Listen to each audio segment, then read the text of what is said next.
All right, so for Module 5, you'll be looking at inclusion, which is the practice of, if we're thinking of it from a sort of purely old school educational setting, the practice of teaching students with disabilities in the same classroom as other students. So rather than putting them in a special ed class, you would include them. But the way we typically think of it now is in an environment that offers affirmation, celebration, and appreciation of different approaches, styles, and perspectives and experiences. And that allows individuals to bring their whole selves and all their identities and to demonstrate their strengths and capacity. So you can imagine how not only could this be good for people, but this might be really good for businesses, right? Because now you've got diverse perspectives around the table. You might have really good ideas. You might also be less likely to make a faux pas against a certain group if all groups are represented, or at least as many as you can. So the articles you'll read for this week, some are very wide scale and some focus in.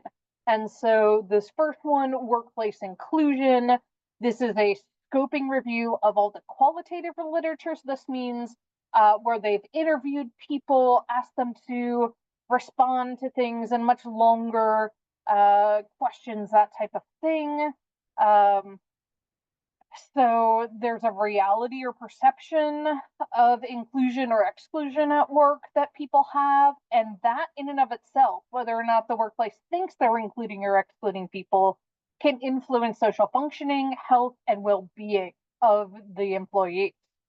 And so what they found from 39 studies was that organizational level factors like attitudinal barriers were the most reported barriers to feeling inclusion, and facilitators of workplace inclusion tend to focus on employer level factors and cited the role of inclusive leadership and support as being very important. So they're arguing that we need to be going beyond just that and be thinking about this in lots of different ways. So the next article you'll read is also a systematic literature review, and it's looking at diversity and inclusion in consumer research. And so they're trying to meet diverse customers' need, but maybe also have a positive social impact. But there's a lack of thorough understanding of how we look at this within the research. And they wanted to look at this sort of comprehensively.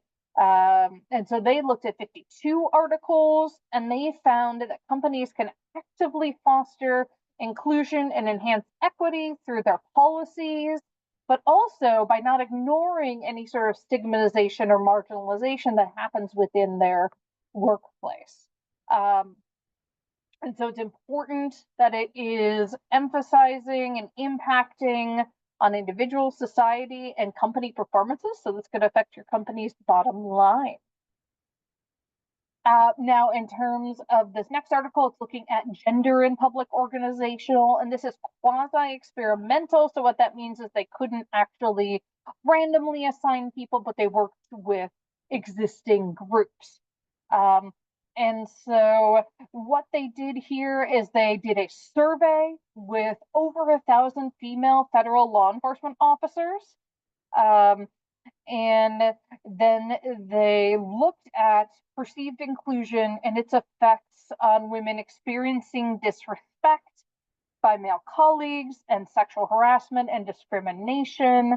And they found that women who did report, go back a second here, they found that women who did report working in organizations where they felt like there was inclusion are less likely to have these negative attitudes. I mean, that just makes like intuitive sense in some ways, right?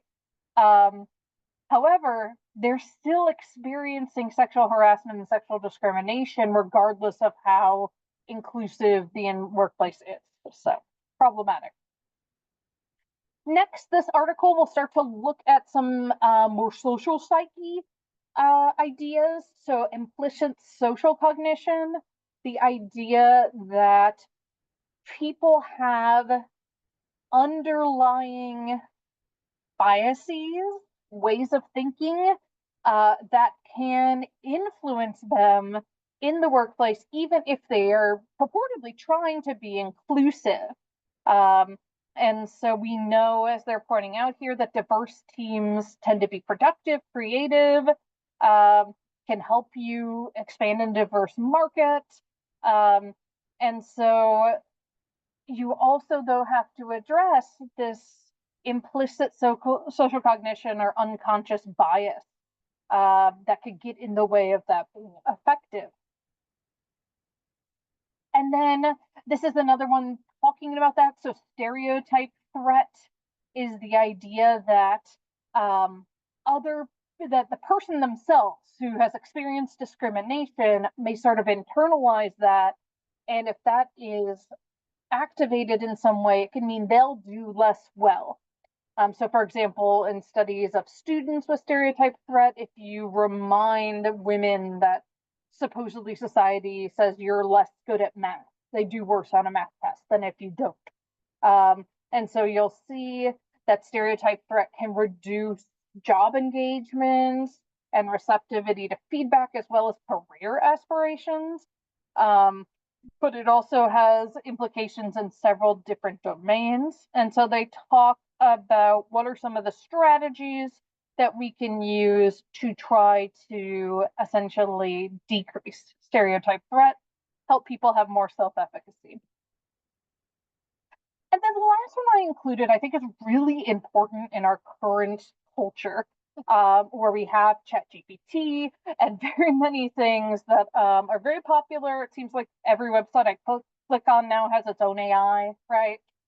And how is inclusion, how is diversity being programmed in or not to these artificial intelligences? And so, as you can see from the abstract here, there are cases of discrimination that have been reported.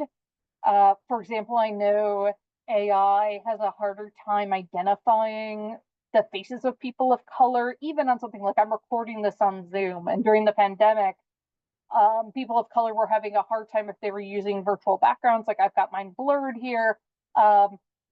Because Zoom would want to focus in on like a lamp with a white lampshade.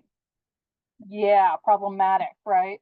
Um, so very little is known about sort of the DEI principles that may or may not go into these AI systems.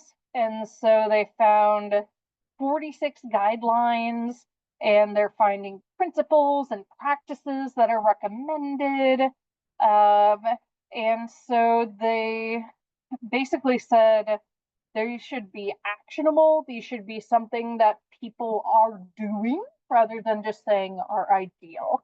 So really interesting to think about, again, just from the perspective of an issue that is going to become more and more relevant in the workplace.